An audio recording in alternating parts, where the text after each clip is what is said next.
Hola, ¿cómo están? Desde Fundación Antena y Fundación Nubelab les damos la bienvenida a este encuentro con los artistas visuales y cineastas Joaquín Cosiña y Cristóbal León, más conocidos como León y Cosiña, una dupla que ha dado mucho que hablar, sobre todo en este último tiempo, pero que en realidad llevan ya varios años trabajando juntos y con una trayectoria muy interesante, con mucha dedicación. Cristóbal y Joaquín, los dos estudiaron arte en una universidad católica. Cristóbal también estudió diseño y tiene algunos estudios posteriores también en Holanda y Alemania. Y bueno, ellos mismos ya nos van a contar de cómo es que terminan trabajando en conjunto, y además contarles que tienen una productora con Niles Atalá llamada Diluvio, donde también generan varias prácticas en torno al mundo del cine, del audiovisual y de las artes visuales. Así que bueno, los saludo. Hola Joaquín, hola Cristóbal, ¿cómo están? Muchas gracias por estar acá. Eh, Hola Cota, ¿cómo estás? Hola Jota, un gusto, muchas gracias por la invitación. un gusto también para nosotros. Quería destacar el gran premio, homenaje, reconocimiento que les dieron hace unos meses, semanas en la Bienal de Venecia, en el Festival, perdón, Festival de Venecia, por el mejor cortometraje, ¿no? Por la obra Los Huesos. Pero también recordar que ustedes ya vienen con otros trabajos importantes, La Casa Lobo, Lucía, bueno, y así varias más que vamos a revisar. Yo ahora voy a compartir pantalla para que podamos ir mirando su visualidad y su imaginario a través de este PDF muy interesante y extenso que han compartido en esta ocasión, y que además les agradezco porque acá hay muchas imágenes que tienen obviamente que temas de derechos de autor y otras personas que participan. Y bueno, la primera pregunta es que nos introduzcan un poquito ustedes mismos a cómo es que nace el trabajo de ustedes como dupla, y también esta práctica de dedicarse a esta disciplina de cruces, ¿no? Eh, Pueden ir claro, de hecho, pimponeando la respuesta. esa imagen, Jota, es una muy buena imagen para hacer una introducción de cómo empezamos a trabajar juntos. Nosotros el año 2007 eh, no éramos amigos, no nos conocíamos apenas, pues teníamos algunos amigos en común. Y en una inauguración de Joaquín estaba en esa época trabajando en dibujos de carboncillo, dibujos de gran escala, eran dibujos bastante grandes, en general eran retratos. Yo por mi lado estaba trabajando en animación, como con técnicas bien distintas. Y estaba también, desde mi perspectiva, yo estaba buscando gente para trabajar en animación. Como me sentía un poquito solo, no encontraba gente como con afinidades para trabajar el tipo de animación o las cosas que a mí me interesaban. No sé si tenía claro qué tipo de animación quería hacer, pero sí sabía las cosas que me interesaban, y la gente que encontraba en el mundo de la animación no era ni gente que tuviera tantas afinidades conmigo en esa época. Y le fui a esta inauguración de Joaquín, que eran increíbles estos dibujos, y le propuse hacer un trabajo juntos. Y, y lo hicimos. Curiosamente podría haber sido una conversación de esas que no quedan en nada, pero no, nos juntamos meses después y hicimos un corto que se llama Lucía. Y también invitamos a Nael Satala, que tú lo mencionabas, que era un gringo que había llegado recién a Chile, o hace poquito a Chile, y que no conocía a mucha gente. Él también estaba como buscando eh, gente con afinidad para desarrollar películas, para hacer arte en Chile. Yo creo que él estaba también un poco como solo, o esa era mi percepción. Joaquín lo conocía y lo invitamos, y hicimos el trabajo, y tuvimos como mucha química creativa, mucha química como Mm. em, de colaboración en el set. O sea, es un camino que ya son 15 años. Más o menos, sí. Más o Y menos. entonces también, como todas las historias tienen dos lados o más, ¿cuál es tu lado, Joaquín? ¿Cómo fue para ti este La- encuentro? como Cristóbal contaba, ya- igual me dio pena, Cristóbal, tu historia, güey. ¿Por qué? Estaba muy bonita. No, porque empecé a escuchar como estaba solo, Puta, yo no me sentí en tenía, esa época un poco así, la verdad, sí. no éramos amigos. No, está bien, está bien. Es verdad, sí. Yo, voy a partir por la cola, que es que y creo que eso define un poco la manera, algo que nos hizo trabajar fluidamente, entre otras muchas cosas, Por ejemplo, la razón por la cual invitamos a Niles, aparte de porque para mí era un misterio esta persona que es un chileno palestino norteamericano que había llegado a Chile y se había quedado en Chile, había venido a Chile como a descubrir sus raíces y había conocido a Gabriela, su mujer actual, y básicamente como que tuvo una especie de flachazo espiritual y eh, se quedó en Chile a vivir. Y la razón por la cual lo invitamos a trabajar, me acuerdo, una razón era que para mí, una de las cosas que me frustraba un poco del video arte o de la producción audiovisual en el mundo del arte es que siempre encontraba que la dirección de foto era horrenda, como era siempre feo el video arte. Feo en el sentido de que no había como... ¿Te has fijado en arte, Cota, que a veces se le da mucho valor no, es que lo grabamos así nomás, ocupamos la cámara tal cual? Y eso yo lo encontraba una muy mala decisión porque cuando uno no toma las decisiones estéticas de cómo la cámara graba, las decisiones las toma la empresa que creó la cámara, ¿cachai?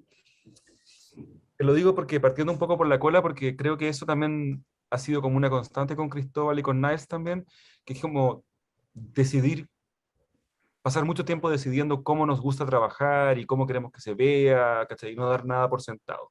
Ya dicho eso, eh, para mí fue muy liberador y ha sido muy liberador trabajar con Cristóbal y con Niles también, pero ahora ya con más diariamente con Cristóbal, porque cuando Cristóbal me invitó a trabajar, yo fundamentalmente trabajaba solo, pero había tenido una experiencia de trabajo colectivo en teatro. Había trabajado, y todavía en esa época trabajaba en una obra dirigida por Francisca Bernardi, de la compañía Niños Prodigio, que se llamaba Mi joven corazón idiota, donde yo hacía dibujos y escenografía en vivo. Y había sido muy transformadora esa experiencia porque, como tú sabes, Cota, en general el trabajo de los artistas es súper como solitario y también súper autorreferente, ¿cachai? Y creo que cuando trabajé, me acuerdo una cosa que pasaba cuando trabajé en esta compañía, me pasaron dos cosas muy heavy, muy fuertes, que era uno que la cantidad de horas que trabajaba la gente de teatro, ¿cachai? Como tampoco era una compañía de gente muy chica, entonces tampoco era como gente que se autoflagelara trabajando, hay que saber que la gente de teatro tiene este rollo como trabajemos de 10 de la noche a 3 de la mañana. Bueno, en este caso no, pero trabajamos 3 o 4 días, como 5 horas a la semana durante meses sin saber a dónde íbamos en esta compañía de teatro. Y eso me llamó mucho la atención, comparado en general con los talleres de artistas, que no sé, pues yo siempre, y Cristóbal también, somos los que llegamos al taller eh, y trabajamos, y el resto de los talleres, cuando he compartido talleres con otros artistas, no llega nadie, ¿cachai? Y es que es un poco frustrante. Bueno, y la otra cosa que me pasó, estoy hablando caleta de la época de teatro divertido, pero bueno, era No que, importa, porque además creo que las imágenes que estamos viendo efectivamente son bastante teatrales, así que está sí, bien. sí. No, pero me pasó que el trabajo que uno hacía en la compañía a veces era lindo, pero no funcionaba para la obra. Y uno tenía que aceptar eso y te decían, ya, bacán, pero trae otra cosa mañana. Entonces, cuando empezamos a trabajar con Cristóbal y empezamos como a hacer obras que ya no eran ni de él, ni mías, ni de Niles, sino que eran de los tres, y las cosas, las decisiones, y ahora con Cristóbal siempre trabajamos eh, con las ideas entre nosotros, fue súper liberador, ¿cachai? Y para mí fue súper como refrescante. Y creo que por eso esa sensación Pudieron, como del comienzo. pudieron conectar y llevar tantos años colaborando y haciendo, en realidad ustedes firman y son un dúo, una dupla. Ujú. ¿Cómo se definen como un dúo, no? ¿Dupla? ¿Qué les acomoda a ustedes? ¿Cómo se entienden? No sé la diferencia entre dúo y dupla, la verdad. No, como sinónimos, pero que es como lo... Dupla, una dupla, Ya, sí. una dupla. Bueno, Sí. volviendo entonces a ese trabajo conjunto, porque hablan mucho del dibujo en los inicios y ahí me gustaría ir quizás al stop motion y en la técnica misma que ustedes han ido explorando, porque llevan años además trabajando en terreno. Por ejemplo, me acuerdo cuando tuvieron este montaje en Matucana 100, donde en el tiempo real iban construyendo la historia y esta casa que uno entraba y la iban interviniendo con el tiempo, todo el trabajo con el tape, ¿no es cierto? O sea, han probado varias formas. Hablemos un poquito del stop motion y cómo lo han abordado en distintos momentos, que han aprendido, qué pueden decirnos respecto a esta técnica, disciplina. Sí, una técnica. Yo creo que hay como una idea muy básica. No, hay varias ideas, pero yo creo que hay una que fue como la idea básica y ha sido como la idea, yo creo, sobre la cual hemos como hecho nuestra carrera en stop motion, que era nuestro primer corto. Lucía, teníamos esta idea de no hacer un corto de... Teníamos la idea de hacer un corto sobre procesos de dibujo. Entonces queríamos hacer un corto sobre cómo se hacía un dibujo y cómo se borraba un dibujo. Y esa era como la idea básica, básica, básica, y de ahí otras cosas empezaron a crecer alrededor. Entonces dijimos, bueno, este dibujo lo vamos a hacer en una muralla. Y esa muralla, bueno, podría ser 4 murallas, podría ser una habitación. Y luego, ¿y qué objetos y qué muebles hay en esa habitación? ¿Quién vive en esa habitación? Y luego empezó a crecer una historia a partir de eso, muy orgánicamente, muy poco planificadamente. Pero esa era la idea semilla, esta idea de mostrar procesos plásticos. Y yo creo que también eso se vincula mucho con el nombre de este documento, que es mostrar los huesos, que es como, yo creo que es la idea de, una de las ideas centrales de nuestro trabajo, que es hacer obras sobre el proceso de hacer obras. Y tiene mucho que ver también con esto que tú decías, Cota, de este montaje Matucana 100, que en realidad fueron más de 15 montajes distintos en distintos museos y galerías, que fue para el proceso de hacer nuestra película La Casa Lobo, que es nuestro único largometraje hasta la fecha. Nosotros la producción del largo lo trasladamos a museos y galerías, es decir, instalamos nuestro taller en distintos museos, en el Bellas Artes, en el MAC, en Matucana 100, en la Galería de Metales Pesados, que ahí ustedes nos visitaron. Eh, en distintos lugares instalábamos nuestro taller y hacíamos exposiciones que consistían en estos dos tipos trabajando, o nuestros ayudantes también, trabajando en la producción del largometraje. Es decir, eran exposiciones sobre el proceso de hacer una película.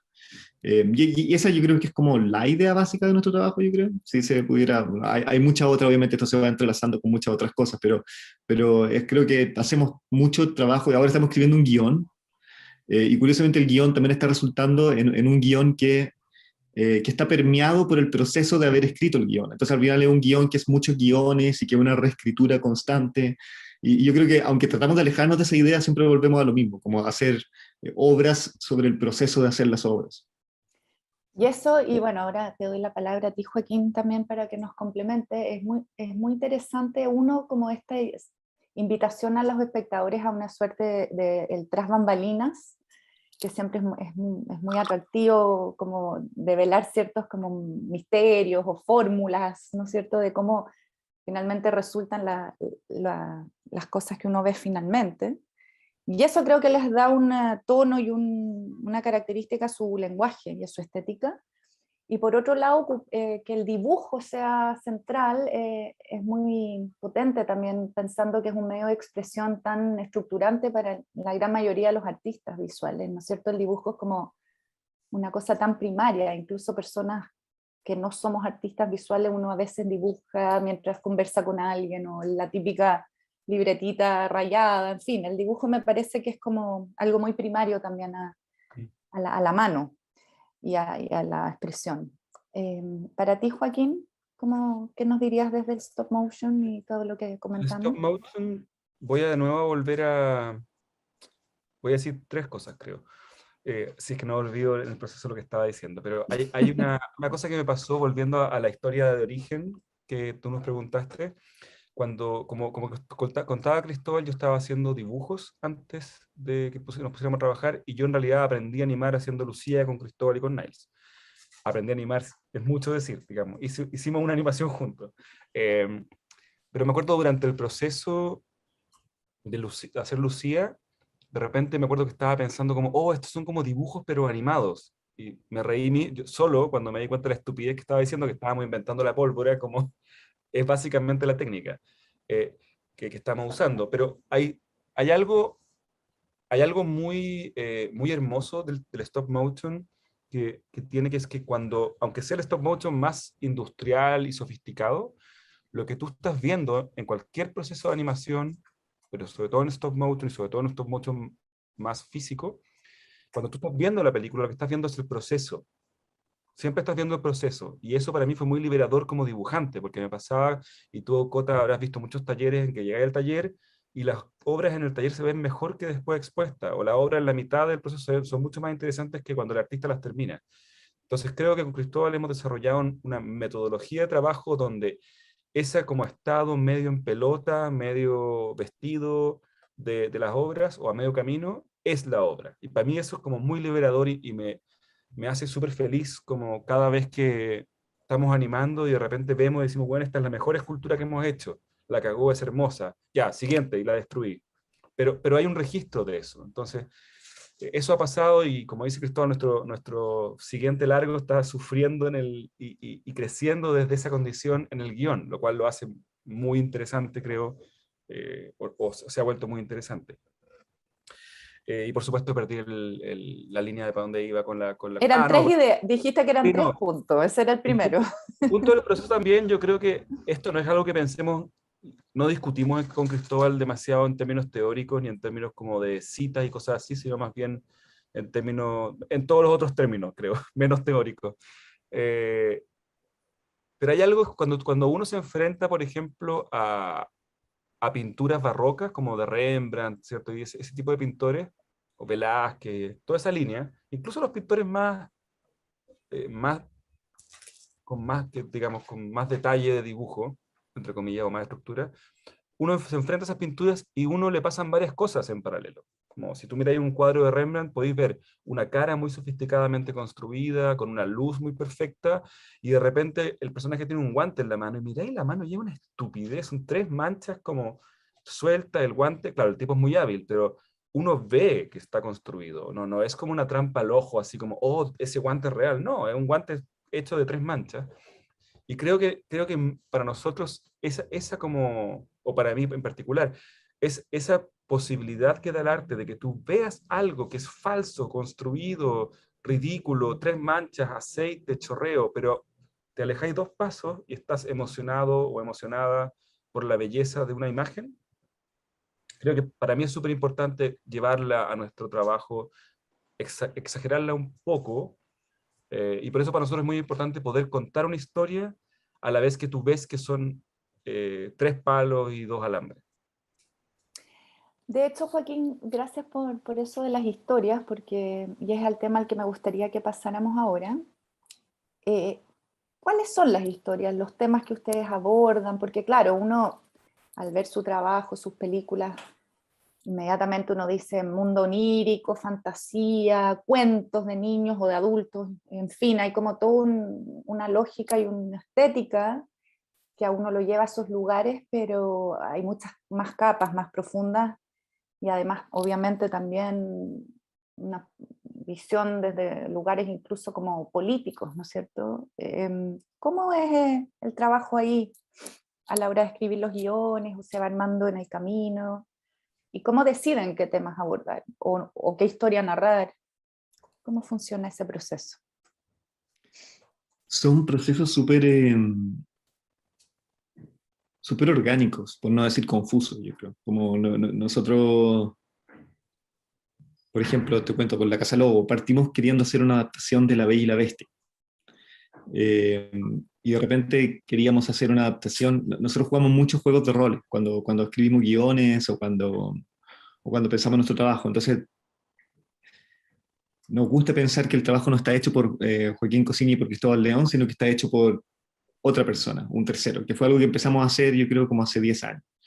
Y con La Casa Lobo dijimos, bueno, vamos a hacer una película hecha por una secta. Y en el proceso, esto ya es un proceso muy lento, incluso habíamos empezado a hacer la película ya y decíamos, bueno, ¿y cómo es esta secta? Y describiendo las características de esta secta, de repente nos dimos cuenta de que estábamos hablando de Colonia de Dignidad. Y de repente dijimos, bueno, ya, hagamos que sea Colonia de Dignidad. Entonces La Casa Lobo es una película hecha por Colonia de Dignidad. Eh, y todas esas capas yo creo que van quedando en el trabajo. Es una adaptación de La Bella y la Bestia, muy extraña. Es una secta hecha por nosotros, pero también es Colonia de Dignidad, y se van entrelazando estas ideas y se van quedando como una especie de cebolla con muchas capas, eh, una cosa orgánica rara. Que es también porque la razón también probablemente por la que pueden llegar a ser largometrajes, porque en el fondo podrían seguir y seguir y da para mucho, ¿no es cierto? Toda esta creatividad y estas Totalmente. lógicas de las capas, ¿no es cierto? A mí la verdad me gustaría, o sea, me gusta pensar que uno hace trabajo o mi ideal de obra es una obra que incorpora como todas las dimensiones de nuestra existencia, algo así. Como, suena muy ambicioso, pero me gustaría que fuera, que nuestras obras fueran políticas, estuvieran relacionadas con nuestra vida personal, y lo están de alguna manera, de manera muy extraña y a veces muy metaforizadas, pero sí. Están, no sé, relacionadas con nuestra infancia, también con los cuentos que nos contaron en nuestra infancia. Eh, Nada, en fin, creo que ese es como mi ideal de obra. No sé, Joaquín, si tú tienes alguna... Respecto a la relación cuento de hada y lo político, yo diría que Cristóbal, desde hace mucho más tiempo que yo, tenía como una fascinación por los cuentos de hadas que yo creo que, o sea, que es raro conocer a alguien que no le gusten los cuentos de hadas porque o eres niño, o sea, si eres niño y no te han contado cuentos de hadas, puta, probablemente estás en un búnker, ¿cachai? Entonces, eh, justamente el poder de los cuentos de hadas es ese, es que resuena muy rápidamente dentro de las personas y es tan profundo como cualquier historia. O sea, los cuentos de hadas son como grandes, como una especie de maquetas del mundo, son como donde, no sé, pues, en la, en la, en la madrastra, ¿cachai? Confluyen muchos miedos infantiles asociados al abandono y al cambio de contexto. Eh, en el Así es, padre, hay mucha como psicología de por medio, ¿no es cierto? sí, o sea, Y sociología, mitos y sí, el leyendas. padre castigador es un padre como, ¿cachai? Como castigador, como infinitamente espejo de todos los padres castigadores, o de la sociedad patriarcal, si te querés meter en ese rollo y todo. Dicho eso, una cosa que nos pasó con Cristóbal, que fue de a poco, y que hay una dimensión de nuestro trabajo que tiene que ver con el miedo y con el terror y todas esas cosas, que es lo menos racional. Nos salen las cosas así, como nos han salido siempre un poco terroríficas. Todas las ideas que tenemos tienden a como confluir en ese mundo. No es algo que busquemos, no somos o sea, yo no soy amante del cine de terror para nada. Hay cosas que me gustan mucho, pero no tengo idea la última película de terror importante que hay, ponte tú. La Pero no Casa de sé, los- ¿ah? La la Casa de casa- los Osos. Las ideas son como, oye, que se pinte de negro, oye, cortémosle la cabeza y cambiémosela por una mano, que son puras ideas que son del mundo del terror. Entonces, de alguna manera, sentíamos por un lado la necesidad de domar este tema como para que no fuera pura forma, y también nos empezaron a importar cosas de nuestra historia y de nuestro como contexto. También nos dimos cuenta que, o somos súper conscientes de que no existe el arte internacional, sino que el arte local que se conoce en muchos lugares. ¿Cachai? Entonces, para nosotros es muy importante traer, o sea, que los trabajos nuestros sean como nacionales, latinoamericanos e internacionales, que logren transitar esos mundos. Y para eso, una cosa que a mí me pasa es que creo que para abordar esta como tendencia que tenemos a ir hacia las cosas de terror, yo siento que tiene que ser político, porque en mi, por lo menos, experiencia de vida, la idea del terror en Latinoamérica y puntualmente en Chile está asociado a lo político. Es súper difícil divorciarlo, ¿cachai? Eh, Así Así que nada, es. pues tiene que ver como que dice Cristóbal, tratar de abordar las obras con la mayor cantidad de dimensiones posibles y súper consciente de que estamos hablando desde este lugar geopolítico, ¿cachai? Sí, hay algo más y que me yo gustaría, diría que, sí, por una favor. cosa que me gustaría comentar de los cuentos de hadas. Una de las razones por qué a mí me gustan tanto, como, yo creo que yo empecé un poco a hacer animaciones porque quería hacer adaptaciones de cuentos de hadas. En realidad, antes de trabajar con Joaquín, hacía animaciones de eso. Hice un par de animaciones de... Y para mí, los cuentos de hadas son como una especie de ideal artístico, y yo creo que está por una razón que está muy entrelazada con la manera en que nosotros trabajamos, que es que la forma actual del cuento que nosotros conocemos es una forma que fue mutando a lo largo de miles de años. Entonces, en realidad, La Caperucita Roja, contada por Perrault, es un cuento que él escuchó de una sirvienta del campo francesa, y el cuento mutó durante muchas, muchas generaciones y fue como añadiéndose de distintas como visiones, ¿cachai? De ser un cuento quizás feminista o matriarcal, pasó a ser un cuento que se le incorporaron elementos patriarcales, y toda esa como especie como de palimpsesto, como de superposición de distintas visiones del mundo van quedando en el cuento, y al final queda un monstruo súper extraño, ¿cachai? súper raro y al final Perrault trata de sanitizarlo, meterle como su moral cristiana, meterle una moraleja, que lo hace incluso más interesante, yo encuentro. Y un poco la manera en que trabajamos con Joaquín, yo siento que es muy parecido a eso. Son como procesos que intentamos que sean lo más orgánico posible. A mí me carga el ideal artístico como del autor, o de como el autor imponiéndole, ordenándole cosas al trabajo.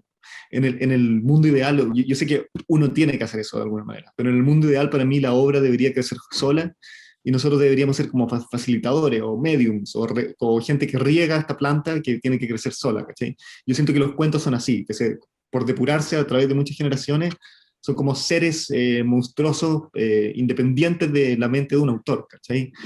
Y en el mundo Pero ideal las obras deberían ser así, yo siento. sí, y yo diría que todo lo que han ido contando, ¿no? Es totalmente así, así como desde la audiencia también. Yo los veo como también unas suertes de antropólogos y de arqueólogos, porque también hay todo un trabajo de recolección de objetos, de puestas en escena, como esta imagen que estamos viendo de ustedes recogen cosas en la calle, van a ferias, lo que van pillando en el camino, y al mismo tiempo todas estas capas que van explicando recién de los cuentos o las leyendas, los mitos, los símbolos, y querer como observar al ser humano desde todas estas dimensiones, ¿no es cierto? Espiritual, política, física, mental, virtual incluso, ¿por qué no? Eventualmente. Entonces yo creo que si bien dicen que puede sonar ambicioso plantearse un trabajo así, un proceso, yo lo considero maravilloso en realidad, porque me parece muy integral y creo que para los espectadores es un viaje muy profundo. Yo en ese sentido promuevo mucho que las personas revisen su obra, creo que también es muy política y es un aporte en ese sentido, pero también muy cercana, amigable, aunque sea a veces media terrorífica, pero también tiene esa cosa que te hace querer verla, tocarla, porque se pareciera ser hecha con todas estas materialidades simples, ¿no es cierto?, cotidianas o cosas que pueden estar en la casa de uno incluso, ¿no es cierto? Entonces, bueno, dicho todo eso, hay varias cosas muy interesantes que han comentado, como también el juego de roles. Me parece increíble eso, no sabía que trabajaban así. Y como ya tenemos que irnos acercando al cierre, para quienes nos están viendo, y porque creo que también puede caber la pregunta a lo largo de ir viendo estas imágenes, bueno, a propósito de lo político, hay temas, personajes. ¿Nos pueden explicar cortito cuál es la diferencia, por ejemplo, cuando alguien que diga ya, pero animación, dibujos animados, stop motion, cuando uno piensa, ya, los Picapiedra, el Pitufo, qué sé yo, como el dibujo animado más clásico que uno vio, versus esto, que es el stop motion, de ir construyendo la cosa, el cuadro a cuadro, con la cámara, foto a foto? ¿Esa es la gran diferencia, el tema del uso de los cuadros? ¿Cuál es la explicación técnica, digamos, para los que tengan la duda? Voy a partir yo, pero yo siempre he considerado que Cristóbal sabe más de esto que yo, pero no, bueno, pero el stop Pero en motion, una ABC, así como no, sí, en el stop simple. motion básicamente es animación de objetos, de cosas tridimensionales. Entonces uno en general usa una cámara, que puede ser desde un celular hasta una cámara eh, cualquiera, Ujú. y vais sacando fotos de objetos y vas moviendo. Entonces, si tengo esta taza y saco un pantallazo, ¿cierto? Después la muevo un poco, saco otro pantallazo, la muevo un poco, saco otro pantallazo, la muevo un poco, saco otro pantallazo, y así. Luego al computador, en este caso, le digo, córrelo a 12 cuadros por segundo, la taza se va a mover sola. Entonces, el stop motion básicamente es darle como vida a objetos que están inanimados. De hecho, de ahí viene animación. Eh, que esa es como la particularidad del stop motion. Yo creo que la referencia, por ejemplo, que más resuena, sobre todo en gente que tiene más de no sé cuántos años, pero Pollitos en Fuga, que es una película de... ¿Cómo se llama el director, Chris? Es un estudio que se llama Artman. Artman. Esa película creo que está dirigida por Peter Lord, pero sí, Artman se llama el estudio. Sí. Es un estudio inglés. Ya, o Esa- sea, básicamente uno es animación del dibujo sobre papel y el otro es animación de objetos 3D, se podría decir. Un poco más complicado que eso, yo diría. Yo creo que para mí la diferencia es que en la animación 2D, por ejemplo, He-Man, o las películas de Disney antiguas como Blancanieves, eso, cada fotograma, cada imagen que uno veía era una imagen independiente. En el stop motion es un objeto. Yo creo que esto es muy importante para nosotros. Es un objeto. Entonces, si nosotros queremos que esta servilleta se arrugue, en vez de reemplazar la servilleta cada vez, es una servilleta que nosotros arrugamos. Y en ese sentido yo creo que aunque sea un dibujo, es un dibujo o una pintura que nosotros vamos interviniendo. No es que reemplacemos cada vez esa pintura, ¿cachai? Y yo creo que eso hace una gran diferencia porque en el fondo nuestras películas las pensamos mucho como documentales, en el fondo son como documentales de transformaciones materiales, ¿cachai? Entonces, es una manera en que las pensamos, obviamente también las pensamos de otra forma, pero en su dimensión material las pensamos así, las pensamos como La Casa Lobo era un gran documental sobre un proceso material de comienzo a fin, un gran torrente de material y energía, ¿sí? Que en la animación 2D no está. ¿Sí? Bueno, gracias por esa precisión, porque creo que para muchas personas es interesante conocer y entender eso en términos de lo que es el stop motion, y tenemos que cerrar ya.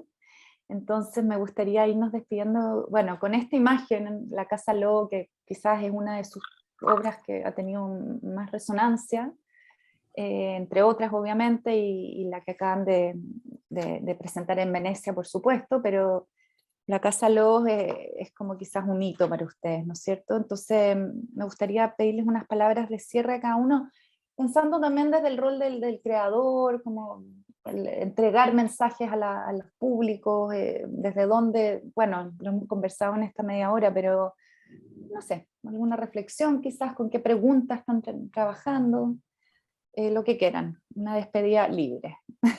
Joaquín o Cristóbal pueden partir Yo puedo el que quieran. partir con una cosa no atemporal, así que a las personas que vean este video en mucho tiempo más quizás no les va a servir. La Casa Lobo se puede ver gratis ahora en el territorio chileno, en ondamedia.cl, que es un sitio del Ministerio de la Cultura y de las Artes, que es gratuito. Es como una especie de Netflix. Eso sí, esto probablemente no se va a entender en unos años más que era Netflix, pero bueno. No, se puede ver ahí. No, se va a desaparecer, te apuesto. Eh, Se puede ver gratis. La, yo creo que, a ver, a mí me... Una palabra para el cierre, una cosa que yo creo que con Cristóbal, no, a mí, una cosa que en realidad a mí, y creo que a Cristóbal también, me llena de alegría respecto a nuestros trabajos, es cuando a alguien le da la sensación de que, bueno, que le gusta mucho y que lo puede hacer, como que no es tan difícil, ¿cachai? Esa sensación, esa transmisión como de energía de, esto es muy sencillo, como preparar pan, ¿cachai? Como tenía harina, agua y levadura y calor, no es más que eso. Cuando logramos transmitir esa sensación, para mí es como una gran alegría, eh, y siento que, que en ese sentido, si logramos como impulsar la creatividad de otra persona y dar la sensación de que lo puede hacer, y además que le pareció una obra que le cambió en algún sentido por dentro, para mí es un éxito. Súper, yo no tengo nada que añadir. No, bueno, quizás que se acerquen a ver nuestro trabajo. Nosotros con Joaquín intentamos ser siempre generosos con el trabajo. Es decir, nos decepciona mucho la exposición a esto, puede herir alguna sensibilidad, pero como que son como dos palitos puestos en una esquina de la galería, lo encontramos muy decepcionante. Tratamos siempre de meter mucha carne en nuestro trabajo, que valga la pena al menos el pasaje de la micro, si es que va a ir a un museo eh, o a una galería. Y nada, bueno, creo que hacemos trabajos que son entretenidos, o nos esforzamos mucho por hacerlos entretenidos, y eso. Muchísimas gracias, León y Cociña, o Cociña y León, Joaquín y Cristóbal, de verdad les agradecemos por compartir más capas sobre sus procesos, y les deseamos mucha suerte y éxito, expansión en todo lo que viene. Así que gracias, que estén muy bien. Gracias a la Fundación Antena y a Nube. Muchas gracias a ti, Cota. Y gracias a ti. Chao, chao.